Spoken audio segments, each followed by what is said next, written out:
Hello everyone, welcome back in Civil Information. Now we are going to learn about element of structure. तो पहली heading आप लोग डाल लीजिए एलिमेंट ऑफ स्ट्रक्चर, उसको देखते हैं हम लोग क्या है। एलिमेंट ऑफ स्ट्रक्चर में हम कुछ मेजर एलिमेंट देखने वाले हैं जो स्ट्रक्चर के मेजर एलिमेंट होते हैं, जिसमें से फर्स्ट होता है बीम, सेकंड हम लोग देखेंगे कॉलम को, और थर्ड हम लोग देखेंगे टाई मेंबर।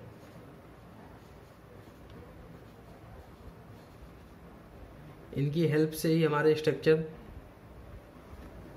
फैब्रिकेटेड होते हैं, तो इसलिए हमें इनके बारे में पता होना ज़्यादा ज़रूरी है। तो सबसे पहले आप हेडिंग डालिए बीम, और देखिए बीम क्या होती है। तो beam is predominantly subjected to bending due to lateral loading. तो ये स्टेटमेंट ये बता रहा है कि इसमें बीम जो मेंबर होते हैं हमारे, वो हमेशा लेटरल लोडिंग, उसमें लोडिंग के ही बेसिस पे हम बीम को डिफाइन करते हैं। जो इसकी ये न्यूट्रल एक्सिस है, इस पे परपेंडिकुलर हमेशा लोड लगता है। Perpendicular along the axis when any load is performed perpendicular to the axis, then it is known as lateral loading। तो बीम जो है हमारे हमेशा लेटरल लोडिंग से सब्जेक्टेड रहते हैं, और इस वजह से इसमें क्या होगा, इस लोडिंग की वजह से ये जो बीम है मेरी बेंड होगी, तो इस तरीके से बेंड होगी। तो इस वजह से beam is predominantly subjected to bending. इस वजह से हम बेंडिंग के लिए इसको डिजाइन भी करते हैं इन स्ट्रक्चर को। तो इनका भी यूज हम करेंगे आगे। तो अब अगला एलिमेंट है हमारा कॉलम आर कंप्रेशन मेंबर। ये हमारे कंप्रेशन मेंबर होते हैं that are loaded parallel to their length. तो कंप्रेशन मेंबर कॉलम हमारे इस तरीके से,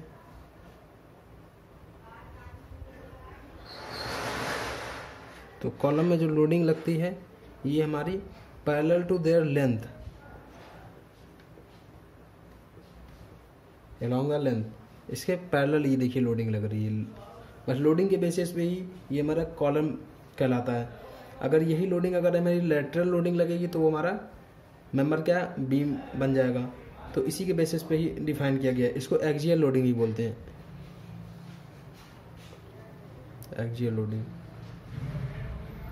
तो ये हमारे कॉलम हो गए।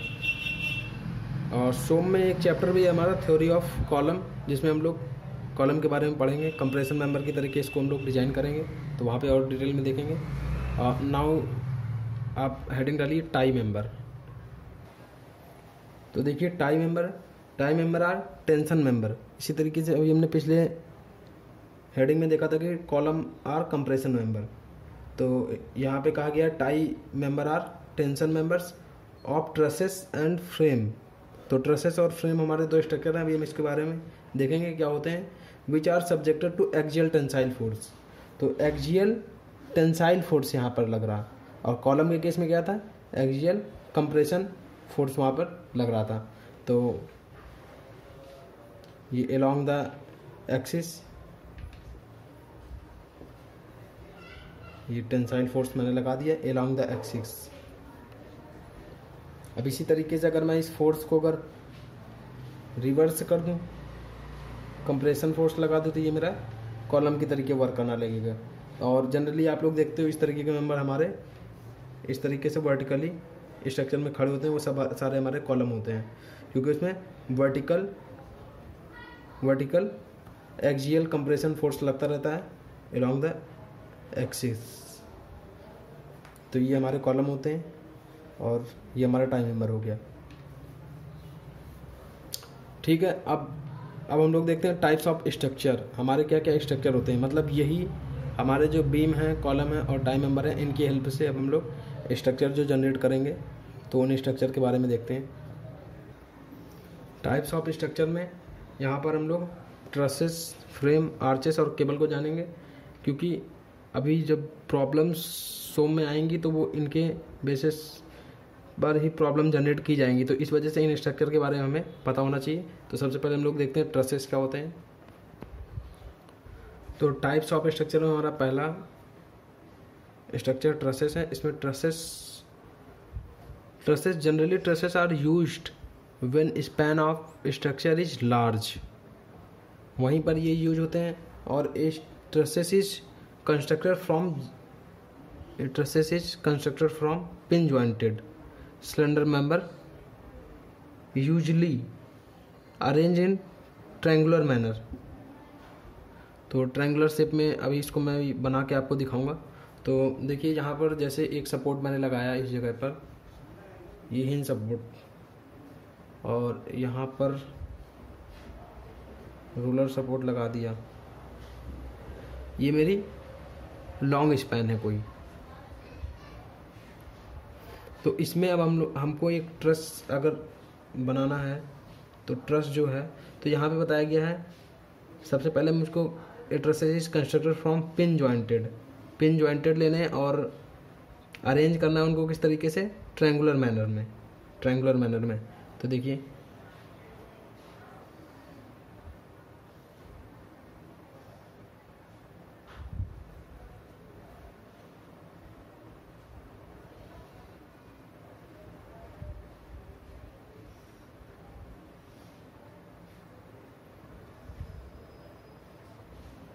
आपने देखे भी होंगे इस तरीके से पुल वगैरह बने होते हैं। ये देखिए जॉइंट, यहाँ पर पिन जॉइंट मैंने दे दिए, सब जगह प्रोवाइड करा दिए। अब देखिए क्या लिखा है, in truss load are applied on joint जो है इन जॉइंटों पर लोड आएगा, लोड जितने भी हैं इन जॉइंटों पर आएंगे। ड्यू टू विच, इन लोडों की वजह से each member of trusses subjected to only axial forces, जितने भी मेंबर हैं सब में एक्सियल फोर्सेस ही जनरेट होंगे अलोंग द एक्सिस, जिसका मतलब है आइदर एक्सियल कंप्रेशन और एक्सियल टेंशन में भी कोई भी हो सकता है। तो एक्सियल फोर्सेस जो जनरेट होंगे ये कंप्रेशन या फिर टेंशन दोनों में से कोई हो सकते हैं। तो ये इस तरीके से जो स्ट्रक्चर होंगे वो मेरे ट्रसेस कहलाएंगे। तो अब उसके बाद अगला स्ट्रक्चर हमारा है फ्रेम को देखते हैं क्या होते हैं। A frame is constructed from either pin jointed और fix jointed beam and column. Beam और कॉलम की हेल्प से हम लोग फ्रेम बनाएंगे। तो एक फ्रेम हम लोग यहाँ पर बनाते हैं। ये मैंने कॉलम बना दिए जो फिक्स हैं, इस कॉलम को बीम से जोड़ दिया और इस कॉलम को भी बीम से जोड़ दिया। तो ये मेरी बीम हो गई, ये भी बीम हो गई, ये कॉलम, ये भी कॉलम। अब इसको हम लोग डबल स्टोरी करते हैं। इस कॉलम को और आगे कंस्ट्रक्ट करके ले गए ऊपर तक, इसको भी कंस्ट्रक्ट करके ऊपर ले गए, इसको भी कंस्ट्रक्ट करके ऊपर ले गए, और फिर यहाँ पर मैंने इसको बीम से जोड़ दिया, इसको भी बीम से जोड़ दिया, और यहाँ पर मैंने जॉइंट दे दिए। जॉइंट बोल रहा है ना पिन जॉइंटेड, यहाँ पे पिन जॉइंटेड दे देते हैं क्योंकि पिन जॉइंटेड यहाँ पर परमिशन अलाउ कर रहा है ये। और ये सब मैंने फिक्स कर दिए, फिक्स जॉइंटेड कर दिए। तो ये हमारा एक अरेंज, ये कॉलम हो गया, ये कॉलम हो गया, ये कॉलम, और ये मेरी बीम, ये बीम। तो इस तरीके के जो स्ट्रक्चर मेरा तैयार हुआ ये फ्रेम कहलाएगा। तो generally loads are applied on beam and beam पर ही लोडिंग हम लोग अप्लाई करते हैं, और इसकी वजह से ही एक्सियल फोर्स, शियर फोर्स और बेंडिंग जो है इन फ्रेम के ये जो मेंबर हैं इनमें डेवलप होते हैं, जिसकी हम लोग डिजाइनिंग करते हैं। तो इतना ओवरव्यू ठीक है। और बाकी आगे हम लोग देखते हैं आर्चेस को। Arches are used in bridge, dome roof, auditorium, इन सब जगहों पर यूज होते हैं। Where span of structure are relatively more due to external loading. और ये बनते किस तरीके से हैं, ये हमारा हिंज सपोर्ट हो गया और यहाँ पर मैंने एक रोलर सपोर्ट लगा दिया। इस तरीके से ये बनाए जाते हैं आर्चेस। तो इसमें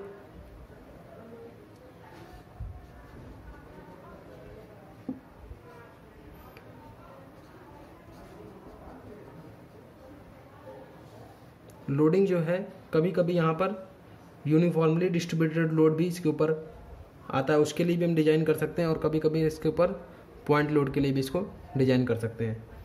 तो जैसी रिक्वायरमेंट होती है उस हिसाब से काम होता है।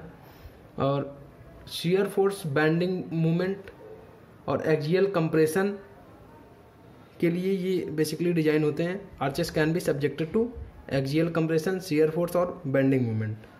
तो इन सब चीज़ों को हमको थोड़ा सा ध्यान रखना है।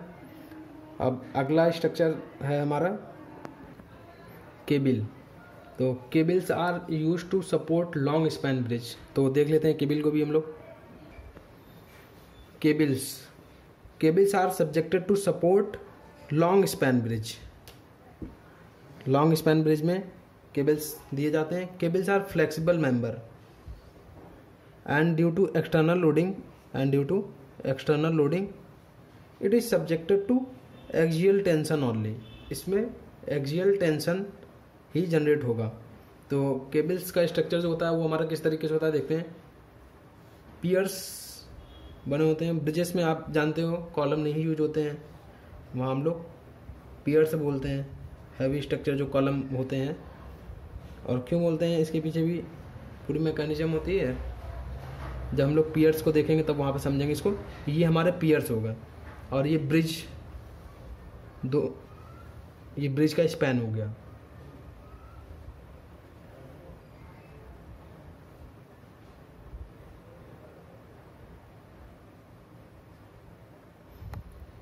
अब इसमें केबल्स प्रोवाइड कराए जाएंगे।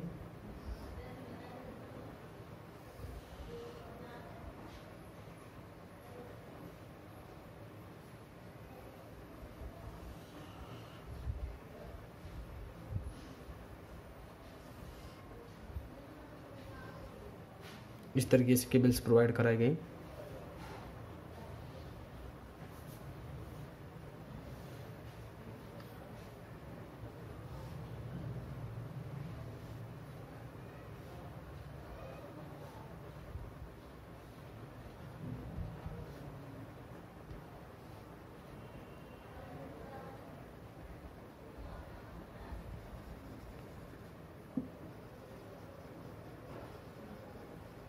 तो यहाँ पे बोल रहा है कि ड्यू टू एक्सटर्नल लोडिंग, मतलब इस ब्रिज पर जो भी व्हीकल वगैरह मूव करेंगे उसको हम एक्सटर्नल लोडिंग के तरीके से ट्रीट करते हैं। And due to external loading it is subjected to axial tension only. तो इस केबल में एक्सियल टेंशन ही जनरेट होगा।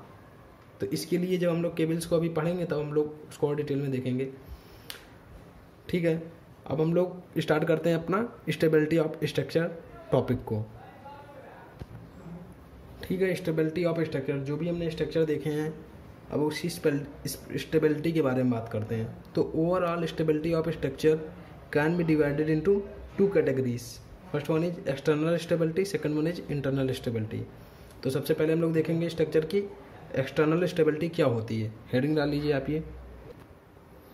तो किसी भी स्ट्रक्चर की एक्सटर्नल स्टेबिलिटी को चेक करने के लिए सबसे पहले हमको ध्यान देना चाहिए there should be, first point है there should be no rigid body movement. अगर रिजिड बॉडी है तो उसमें कोई मूवमेंट नहीं होना चाहिए स्ट्रक्चर में due to external loading. There should be no rigid body movement due to external loading. ये पॉइंट क्लियर है आपको। देन सेकंड पॉइंट है हमारा there should be enough reaction to restrain the rigid body motion. Rigid body के motion को restrain करने के लिए there should be enough reaction, वहाँ पर इनफ रिएक्शन अवेलेबल होनी चाहिए। तो इस पॉइंट की हेल्प से मैं आपको ये भी बोल सकता हूँ कि there should be minimum 3 number of external independent support reaction. वहाँ पर 3 इंडिपेंडेंट सपोर्ट रिएक्शन कम से कम तो होने ही चाहिए। तो ये पॉइंट भी आप चाहो तो लिख लो, ये पॉइंट भी आप यहाँ पर लिख लो। There should be minimum 3 number, there should be, इसके बिहाफ पर ही बोल रहा हूँ। There should B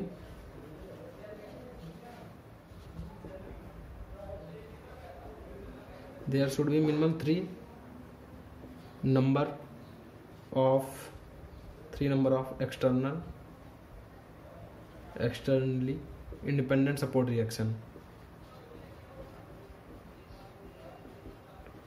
support reaction. There should be enough reaction to restrain the rigid body motion. तो इसी के बिहाफ पे बोला गया there should be minimum 3 number of externally independent reaction. ये पॉइंट आपको क्लियर है. इसके बाद बोला है condition of static equilibrium. Condition of static equilibrium must be satisfied. जो कंडीशन ऑफ स्टैटिक इक्विलिब्रियम की 3 कंडीशनें होती हैं, summation of horizontal forces, summation of horizontal forces, summation of vertical forces और movement about Z axis equal to 0. तो ये जो तीनों कंडीशन है ये हमारी फुलफिल होनी चाहिए कंडीशन ऑफ स्टैटिक इक्विलिब्रियम की. उसके बाद ये एक लास्ट पॉइंट बचता है जिसमें लिखा है reaction should be non trivial. Reaction should be non trivial. इसका मतलब ये हुआ कि जो रिएक्शंस हैं, जहाँ पे बोल रहा हूँ मैं, there should be minimum 3 number of externally independent support reaction होनी चाहिए. यहाँ पे ये बोला जा रहा है there should be enough reaction to restrain the rigid body motion. रोकने के लिए कुछ ना कुछ सपोर्ट रिएक्शन होनी चाहिए और जो कम से कम 3 होनी चाहिए. तो reaction should be non trivial, मतलब उनका कुछ ना कुछ मैग्नीट्यूड होना चाहिए. ऐसा नहीं है कि वो अननेसेसरी हैं, बस प्रोवाइड करा दिया. तो ये सारी कंडीशन फुलफिल होने के बाद फिर बचती हैं मेजर 2 कंडीशन, वो भी फुलफिल होना जरूरी है. उसके बाद ही हम एक्सटर्नल स्टेबिलिटी किसी भी स्ट्रक्चर की चेक कर पाएंगे. तो आई थिंक सो आपको ये समझ में आया. अब हम लोग देखते हैं वो जो हमारे 2 पॉइंट बचे रह गए हैं उसको देखते हैं वो क्या है. उससे पहले मैं आपको एक बार फिर से ये एक्सटर्नल स्टेबिलिटी को बता देता हूँ. No rigid body movement, there should be no rigid body movement. ये हमारा फर्स्ट स्टेटमेंट हो गया. मतलब अगर हमारी रिजिड बॉडी है तो उसमें कोई भी मूवमेंट नहीं होना चाहिए. सेकेंड पॉइंट में बोला there should be enough reaction, कुछ ना कुछ रिएक्शन होनी चाहिए. रिएक्शन यहाँ पे मैंने वही चीज़ बताया, कितनी रिएक्शन होनी चाहिए. There should be minimum 3 number of external independent support reaction available होने चाहिए. वही जो यहाँ पे बोला there should be enough reaction to restrain the rigid body motion. यही जो हमारे कम से कम 3 इंडिपेंडेंट सपोर्ट रिएक्शन है वो रिजिड बॉडी मोशन होने से रोकेंगे उसके मोशन को. और यही जो हमारे रिएक्शन है, reaction should be non trivial, मतलब उनका कुछ ना कुछ मैग्नीट्यूड होना चाहिए. और condition of static equilibrium must be satisfied. और कंडीशन ऑफ स्टैटिक इक्विलिब्रियम की 3 कंडीशन होती हैं, summation of horizontal forces equal to 0, summation of vertical forces equal to 0, summation of movement along the Z axis equal to 0. इतनी चीज़ fulfil होने के बाद हमको अब देखना पड़ेगा जो फोर्सेस, जो रिएक्शंस हैं, all reaction should not B parallel and concurrent. इस पॉइंट को देख लेते हैं हम लोग एक डायग्राम की हेल्प से. तो यहाँ पे स्टेटमेंट हमारा बोल रहा है all reaction should not B parallel and concurrent. तो रिएक्शंस हमारी जो हैं वो पैरेलल नहीं होनी चाहिए. तो उसको एक डायग्राम की हेल्प से हम लोग समझते हैं. ये हमारी एक बीम है, ये हमारा रोलर सपोर्ट लगा हुआ है यहाँ पर बीम में. यहाँ पर भी रोलर सपोर्ट प्रोवाइड कराया गया है और यहाँ पर भी रोलर सपोर्ट प्रोवाइड कराया गया है. और रोलर सपोर्ट में आप सभी लोग जानते हो 1 रिएक्शन होती है, ओनली वन रिएक्शन अवेलेबल. तो ये सारे जो रिएक्शंस हैं, ये रिएक्शन को अगर मैं इसकी एक्सिस को अगर ड्रा करूँ यहाँ पर, तो ये देखिए ये आपस में सब पैरेलल हैं. तो यहाँ पे बोला all reaction should not B parallel, लेकिन यहाँ पे तो पैरेलल है. तो पैरेलल के केस में लीनियर अनस्टेबिलिटी डेवलप हो जाएगी. तो ये स्ट्रक्चर हमारा एक्सटर्नली अनस्टेबल हो जाएगा. तो ये चीज़ नहीं होनी चाहिए. फर्स्ट स्टेटमेंट में ये बोल रहा है. और सेकंड बोल रहा है all reaction should not B parallel and concurrent. अब कॉन्करेंट का केस देखते हैं हम लोग क्या बनेगा. कॉन्करेंट का केस के लिए ये मेरी एक अगर बीम है,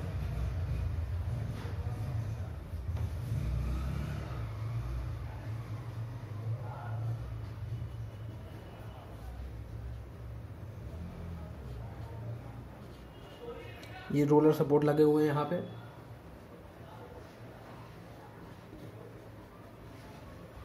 तो जब हम इसकी एक्सिस को ड्रा करेंगे, यहाँ पे देखिए, जब हम इसकी एक्सिस को अगर ड्रा करेंगे तो ये एक्सिस मेरी इस तरीके से बनेगी कुछ.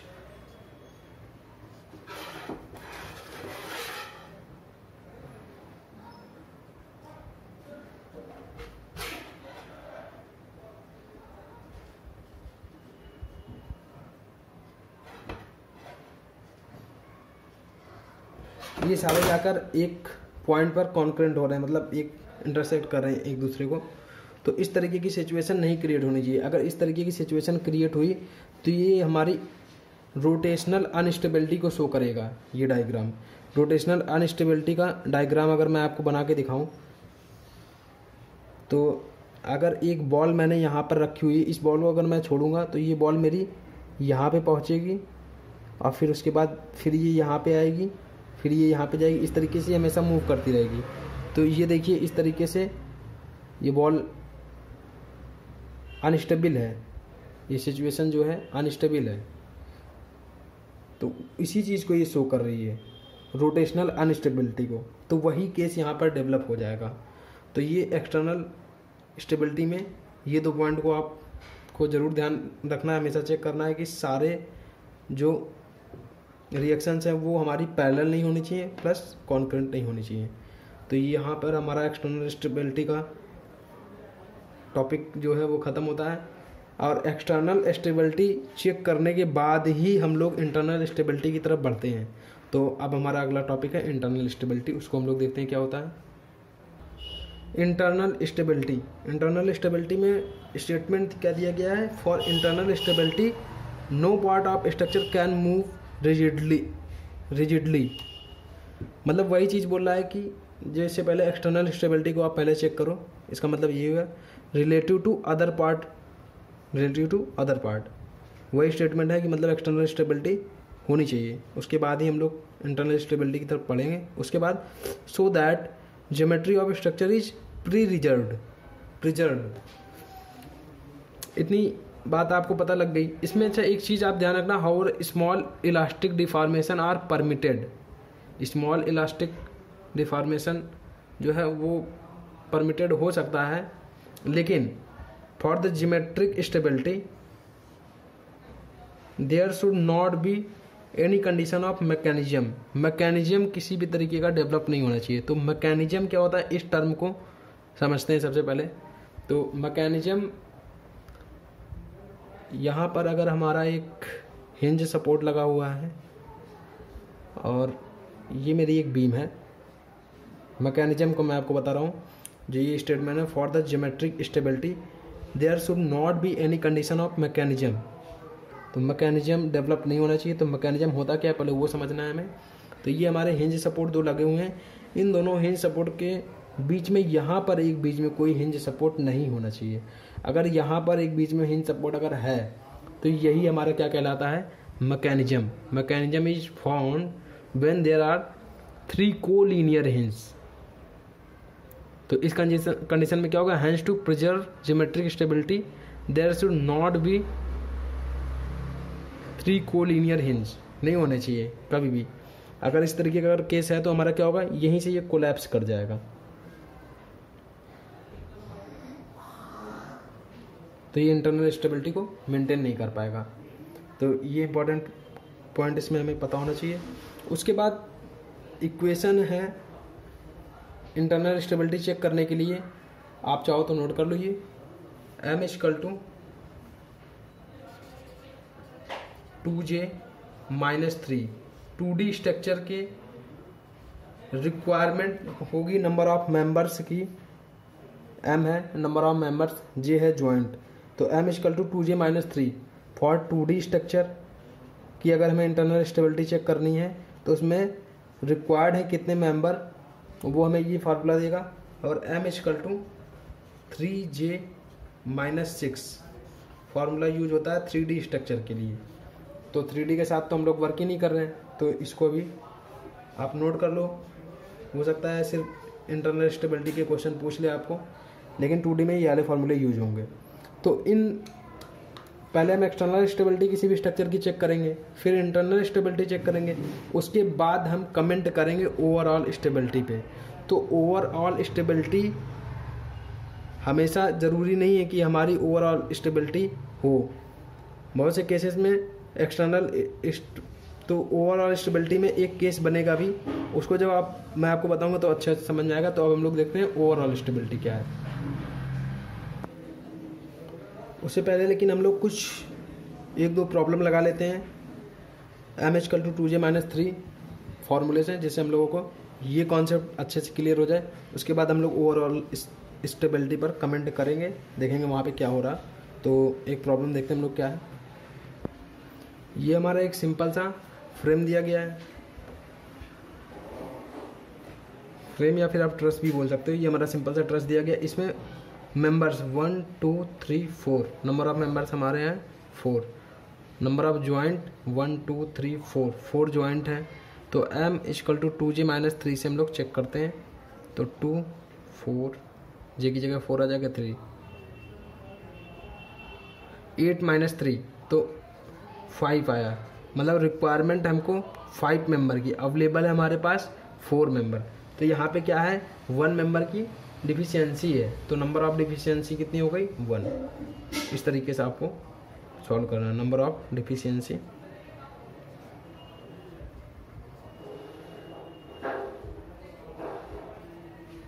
1। अब इसी क्वेश्चन में अगर मैं 2 और मेंबर अगर प्रोवाइड करा दूं इस तरीके से, तो अब क्वेश्चन मेरा क्या हो गया। तो मेंबर हमारे यहाँ पे कितने हो गए, अब 6 मेंबर कितने हो गए यहाँ पर, 6। और रिक्वायरमेंट कितनी है, 5 मेंबर की। ज्वाइंट तो हमारे अभी भी 4 हैं क्योंकि, तो रिक्वायरमेंट है हमारे 5 मेंबर की रिक्वायरमेंट है, और अवेलेबल कितने हैं, 6। तो यहाँ पर क्या हो गया, डिफिशियंसी नहीं है, यहाँ पर ये ओवर स्ट्रिप हो गया। तो यहाँ बोल देंगे ट्रस इज ओवर स्ट्रिप। यहाँ पे हम लोग लिख देंगे ट्रस इज ओवर स्ट्रिप। तो इस तरीके के क्वेश्चन आपसे पूछे जाएंगे। अब एक और क्वेश्चन करते हैं। ये हमारा एक ट्रस दिया गया है, इसमें रिएक्शंस, ये हमारी रिएक्शन जनरेट हो रही हैं। इसमें मेंबर्स हमारे आप काउंट करिए, मेंबर्स 1 2 3 4 5 6 7 8 9 10 11 मेंबर है हमारे 11। ज्वाइंट है हमारे, काउंट करिए 6। तो m इक्वल टू 2j-3 से हम लोग चेक करते हैं अवेलेबल कितने हैं, रिक्वायरमेंट कितने की है। तो 6 2 जा 12, 12 - 3 9, मतलब रिक्वायरमेंट है 9 की, अवेलेबल है 11। यानी 2 क्या है, ओवर स्ट्रिप है, over strip by 2 degree, by 2 degree. लेकिन इस केस में ये हमारा ओवर स्ट्रिप तो है, लेकिन ये हमारा ओवरऑल स्टेबिलिटी जो है वो हमारी क्या हो जाएगी, अनस्टेबल, क्योंकि एक्सटर्नली अनस्टेबल है। क्योंकि रिक्वायरमेंट मैंने बोला था नंबर ऑफ रिएक्शंस हमारे पास कितने होने चाहिए, यहाँ पर कितने, 1 2 ही हैं, और कम से कम होने चाहिए 3। पहली चीज़। दूसरी चीज़, वो पैरेलल नहीं होने चाहिए, लेकिन यहाँ पे पैरेलल है। तो दोनों केसेस से ये हमारा अनस्टेबल है, मतलब ओवरऑल स्टेबिलिटी यहाँ पर क्या हो जाएगी, अनस्टेबल। और truss is internally stable, internally stable में भी लिखना है ओवर स्ट्रिप। ओवर स्ट्रिप है यानी इंटरनली स्टेबल है, but externally unstable, hence truss is overall unstable. तो ये कुछ प्रॉब्लम आप करिए। अभी ओवरऑल स्टेबिलिटी कुछ केसेस, ओवरऑल स्टेबिलिटी के भी कुछ केसेस बनेंगे जो रिएक्शन पे डिपेंड करेंगे, रिटेंटेंट के। तो वो मैं आपको अपने नेक्स्ट वीडियो में बताऊंगा, क्योंकि वीडियो काफ़ी लंबी हो गई। Thank you very much for watching this video guys.